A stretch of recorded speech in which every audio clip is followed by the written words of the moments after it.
एक लड़का था अंतर्मुखी, इंट्रोवर्ट सा। ना किसी से ज्यादा बातें करना, ना कहीं ज्यादा आना जाना, बस अपनी ही दुनिया में खोया रहना। उसमें न कोई छल कपट था, ना वो कभी झूठ बोलता था। वो जिस कॉलेज में पढ़ता था वहाँ एक सुंदर लड़की भी पढ़ती थी। लड़के को वो लड़की खूब पसंद थी, लेकिन अपने अंतर्मुखी स्वभाव के चलते वो कभी उसे अपने दिल का हाल बता ही नहीं पाता। यहाँ तक कि इस लड़की से सिर्फ बात करने में भी उसके पसीने छूट जाते। एक दिन कॉलेज खत्म करके घर लौटते वक्त अचानक बारिश होने लगी।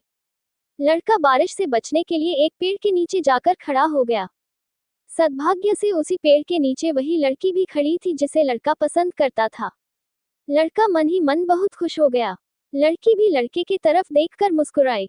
लड़का कुछ बोल नहीं पा रहा था, तभी लड़की ने ही लड़के से बात करना शुरू कर दिया। लड़की ने बताया कि वह लड़के को जानती है। धीरे धीरे लड़के की भी हिम्मत खुली और उसने भी लड़की से बातें करना शुरू कर दिया। बातों ही बातों में लड़के को पता चला कि सिर्फ वो ही नहीं, लड़की भी उसे पसंद करती है, क्योंकि लड़की की बातों से साफ पता चल रहा था कि वह भी लड़के के बारे में काफी कुछ जानती थी, जो तभी होता है जब कोई किसी में इंटरेस्ट रखता है।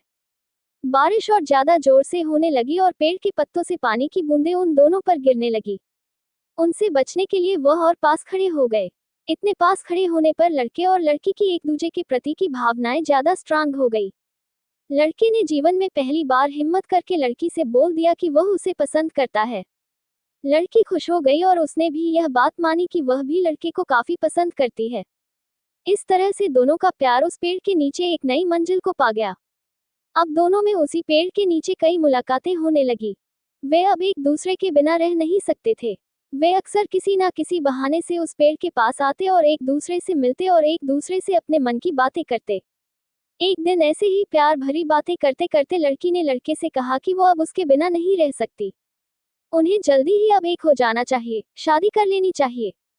लड़के ने लड़की से वादा किया कि वह जल्दी ही इस बारे में अपने घर वालों से बात करेगा और लड़की को भी अपने फैमिली से बात करने के लिए कहा। कुछ दिनों बाद जब लड़का और लड़की फिर से उस पेड़ के नीचे मिले, तब लड़की की आंखों में आंसू थे। लड़की को इस तरह रोते हुए देखकर लड़का बहुत दुखी हो गया। उसने लड़की से पूछा कि वह क्यों रो रही है।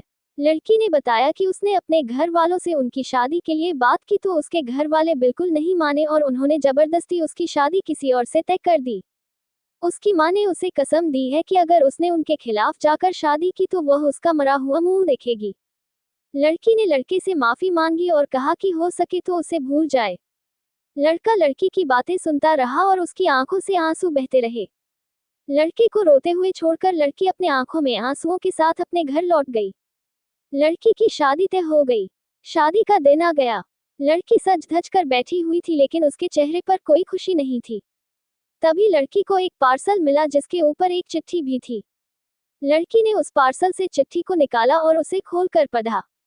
चिट्ठी उसके प्रेमी की यानी उसी लड़के की थी। चिट्ठी में लिखा था, तुम शादी कैसे कर सकती हो? तुम अपनी शादीशुदा जीवन में कैसे खुश रह पाओगी जब तुम्हारा दिल तुम्हारे पास है ही नहीं? क्योंकि तुम्हारा दिल तो मेरे पास है। मैं तुम्हारा दिल लौटा रहा हूँ ताकि तुम अपने पति को भविष्य में प्यार कर सको और तुम्हारी शादीशुदा जिंदगी अच्छी चले। लड़की ने उस पार्सल को खोला और देखकर वो बेहोश हो गई।